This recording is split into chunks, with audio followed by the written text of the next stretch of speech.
I've dealt with a lot of software companies in my career, and a lot of software companies come in and say, here's our product, you fit into it. We won't adjust. Here it is. And normally that's what we had to do. We didn't have any options, but Recur's been just the opposite. They've came to me and said, okay, let's learn your business and how you operate, and let's see what we can do to make you more efficient.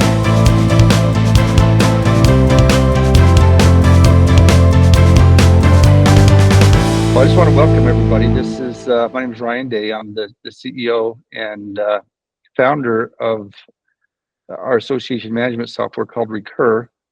And we have with us today a good friend of mine, Kevin Murphy. We've spent some interesting moments together over the last year, and hopefully we've been working with you quite a bit. We've got a great team working with you. But this podcast today is about you, Kevin. Like, we want to learn all about you and your association, which is the United States Deputy Wardens Association. How long have you been working and serving with this association, Kevin? I've been associated with since 1983. I actually become involved in it in 1989. Was president of the organization from 94 to 95. And then in 1996, I become the executive director of the organization, and been doing this position since. That's a long time. You've been in this industry for quite a while. You've probably built a lot of great relationships. We have. This is it's pretty much like a fraternity in this business. There's no other professions that can relate to what we do, whether good or bad. And so part of our organization's objective is to be able to put on a training conference each year and bring deputy wardens and wardens in from around the country and even outside our country, and provide them quality training. And I think we've got a pretty good reputation of providing some of the best training for these classifications in the country. So if you have, so I've got lots of questions for you, Kevin. Like, this is going to be kind of a fun back and forth. But first and foremost, you live in Arkansas, is that right? Correct. And you are kind of a world traveler when it comes to corrections and knowing who's in the business and where they're at. And you recently just had your conference, and I want to think it was up in Portland. In Salem, Oregon, correct. Salem, okay. And how did that conference go for you? Well, it went really well. Our counting all involved, we had almost 200 people. A beautiful part of the country. Our organization is extremely family oriented, and I know a lot of groups say that, but we had 73 spouses and children that attended the event. And so we always think that's a success, because we offer activities for each of those groups also while the members are in training classes. That's awesome. And how do individuals that want to be part of your association, how do they become part of that? Well, they can become a member going on our website and joining through that. Now with our partnership with Recur, that's made it a lot easier for them. They have multiple ways that they can join. So on top of our participants in our conference every year, we still have members that are not able to come to our conference for one reason or the other. So they receive a newsletter and updates periodically through the year. Fantastic. And other questions I have, are all 50 states represented with your association? Are there some states that are more represented than others? Typically in a year at our conference, there is anywhere from 22 to 26 states represented. Some states may be heavily involved one year, but due to budget cuts or restraints, they're not able to participate as much the next year. But yes, we have some states. For instance, Utah, I believe, sent about 12 people this year. They were the host last year on another very successful conference. Iowa, Arkansas, Minnesota, Wisconsin is very involved. We had people from the East Coast, Massachusetts, Pennsylvania. We had representatives from Hawaii. So just a little mixture of all around the country. And is it somebody that comes to your association that has the title of a deputy warden, or is there other people that attend? The primary focus is on deputy wardens, which can go by assistant warden, associate warden. Our bylaws allow a person that once they're a deputy warden, they can return no matter what classification that they go to. And we have a lot of wardens that come to our conference each year, along with assistant and deputy directors that have maintained, just like I did when I promoted through the ranks. I continue to be involved in this organization. Fantastic. And what when you think about your association, the U.S. Deputy Wardens Association, when you think about that and the history that you've had and the many years that you've put into this association, I'd love to kind of hear about maybe some of the big wins and successes that you've had over the years, kind of where you're trying to go with your association. I'd love to kind of just hear more about your association from you. Well, our short-term successes, I feel, is when I see people that come through our organization and then continue to promote up in this business. Our last 5 presidents were promoted to warden within their time. 4 out of the 5 were promoted during their presidency. 1 was promoted immediately afterwards. So it says a few things. It says that we're doing good in selecting the right people to lead our organization. And it also, I want to say, some of the training that they've acquired in our conferences assisted them in being able to move up.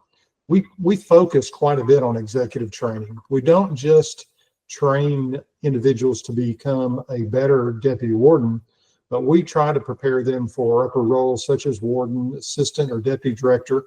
And we've had several of our members continue on and up to the director of the entire agency.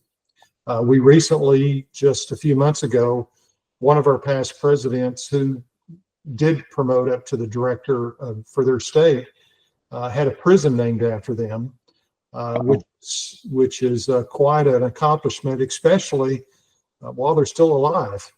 And this person was very involved in our organization, was actually president twice. And but when you see people progress in this business and hoping that you are thinking that you might have a little bit to do with their progression, I think those are short-term wins. That's fantastic. So if I'm an assistant deputy warden at a prison somewhere in the U.S., couple questions I have for you. Number one, what is it going to cost me to become a member of USDWA? And then also, with that price tag that I pay, what is that going to give me? This is a great question, Ryan.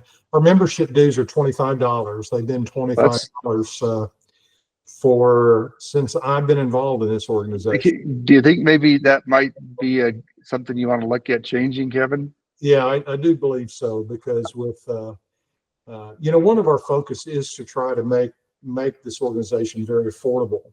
For instance, this year for the conference, a person could get early bird registration for $170. Now, and what that entails is all the training, all the activities, all your meals for 5 days, along with all the activities for your spouse and for your children. We have a separate track for them during the conference where they get to participate in activities in the area that we're located.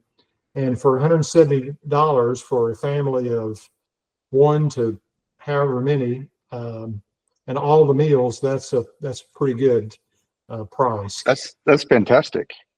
We work very, very hard during the year. Matter of fact, we had a meeting this morning with one of our future hosts, and we emphasized that's a prerequisite, that we raise enough money to keep the cost low, that make it attractable for our members to attend. How do you raise money in other ways other than membership fees? Yes, we have sponsors that are companies that work in the corrections field. They normally like to be involved and support our organization. And we have exhibitors at our conference also that like to show their services and products.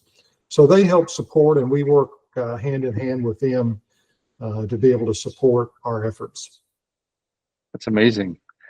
What advice do you have for somebody that's just getting into the world of corrections, maybe as a correctional officer, but that maybe wants to raise in the ranks up to maybe a warden someday? What advice would you have for somebody like that? Well, first of all, be a student of the profession. Try to obtain as much training that you can. Continue your education, but also participate in professional organizations. I am and have been involved in multiple organizations around the country, and they've paid many, many dividends. When I was the director over the agency, we began several new initiatives that I went to other states who had already went down that path and had started those projects, and learned from them and gleaned from them their successes and their obstacles, and was able to implement numerous programs because of those relationships that I had in those organizations. That's awesome. What about any other concepts or ideas on your mind that you think maybe the world of corrections needs to hear from you? Well, I'm gonna talk about that in just on our association, and you didn't prompt me to say this, but something that I'm more excited about than I have ever been in my 30-something year career with this organization is our relationship with Recur. We don't have full-time staff that's operating our association. It's done by volunteers and one very part-time person. And so we've not always been the well-oiled machine. We work on spreadsheets and documents, and we maintain everything on flash drives and hard copy paperwork. And since our relationship began with Recur, we've been able to store, first of all, looking back, we've been able to store a lot of our historical data that we can obtain in just 2 or 3 clicks of a mouse. I can send out information to our membership in what used to take me 30 minutes to prepare something to send out. I can send it out in a minute. And it's got so many other options there. In the future, going forward, we've got all of our data that's stored in Recur that, again, is extremely accessible. We take all of our payments through Recur and are able to have records of those. And used to, when we'd finish a conference, we'd have a binder about this thick. Oh, wow. We don't have a binder like that now. And we used this year as kind of a guinea pig, and we really expected a lot of potholes and obstacles. We had very few, and what was nice is the people with Recur. I warned them at the very beginning. I don't feel like I'm very techy, but they were very patient and helped lead me through, sometimes 2 or 3 times, of certain processes. And what I also liked with them is, they made me hungry because they give me some meat, and we really were excited about it, that we could do so many things. And then we say, oh man, if we added this, then we could do this. And everyone was so receptive, and also the turnaround was amazing. I've dealt with a lot of software companies in my career, and a lot of software companies come in and say, here's our product, you fit into it. We won't adjust. Here it is. And Normally, that's what we had to do. We didn't have any options, but Recur's been just the opposite. They've came to me and said, okay, let's learn your business and how you operate, and let's see what we can do to make you more efficient.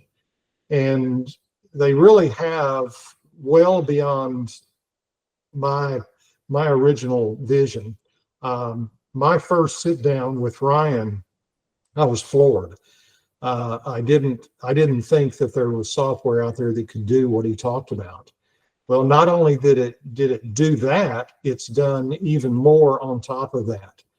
And the result of that is not only going to reduce the time of our staff, but it's also going to allow our organization to grow, because we're going to be able to reach more people, new people.